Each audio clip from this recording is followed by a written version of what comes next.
Paper leakage అయిన neat పరీక్షను కేంద్ర ప్రభుత్వం రద్దు చేయాలని డిమాండ్ చేస్తూ సిద్దిపేట జిల్లా హుస్నాబాద్ అంబేద్కర్ చౌరస్తాలో బీఆర్ఎస్ యువజన విభాగం ఆధ్వర్యంలో నల్ల బ్యాడ్జీలు ధరించి నిరసన తెలిపారు.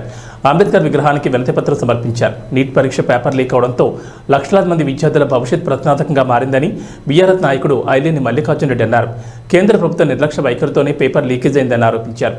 వెంటనే నీట్ పరీక్షను రద్దు చేసి మరోసారి ఇలాంటి లీకేజీలు కాకుండా పకడ్బందీ చర్యలు తీసుకోవాలని కేంద్ర ప్రభుత్వాన్ని డిమాండ్ చేశారు. డిమాండ్ చేస్తున్నాం. ఏదైతే రాష్ట్రంలో దేశంలోని దాదాపు 20 లక్షల మంది 25 లక్షల మంది వైద్య విద్య కోసం ప్రవేశాల కోసం జరిగిన పరీక్షల్లో జరిగిన అవకతవకలపై వల్ల అనేక మంది నష్టపోయినారు.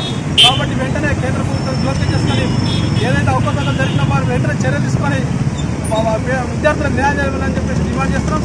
అదేవిధంగా ఈ కేంద్ర ప్రభుత్వం నిర్లక్ష్యం వల్లనే లీకేజీలు జరగడం జరుగుతుంది. తప్పకుండా చర్యలు తీసుకొని కేంద్ర ప్రభుత్వం ఇప్పటికైనా పేద విద్యార్థుల కోసం న్యాయం చేయాలని చెప్పేసి బీఆర్ఎస్ పార్టీ పక్షాన మేము డిమాండ్ చేస్తున్నాం. అదేవిధంగా ఈ లీకేజీల వల్ల అనేక మంది కష్టపడి చదువుకున్న విద్యార్థులు నష్టపోయే పరిస్థితులు కాబట్టి లీకేజీలు కాకుండా కేంద్ర రాష్ట్ర ప్రభుత్వం చూడాల్సిన బాధ్యత వాళ్ళని చెప్పేసి కోవడం జరుగుతుంది. ఎంతో కష్టపడి చదువుకొని మరి ఎంబీబీఎస్ సీట్ కోసం నీట్ పరీక్ష కోసం కష్టపడి వాళ్ళు ఇంటెన్సీ పరీక్ష రాయడం జరిగింది.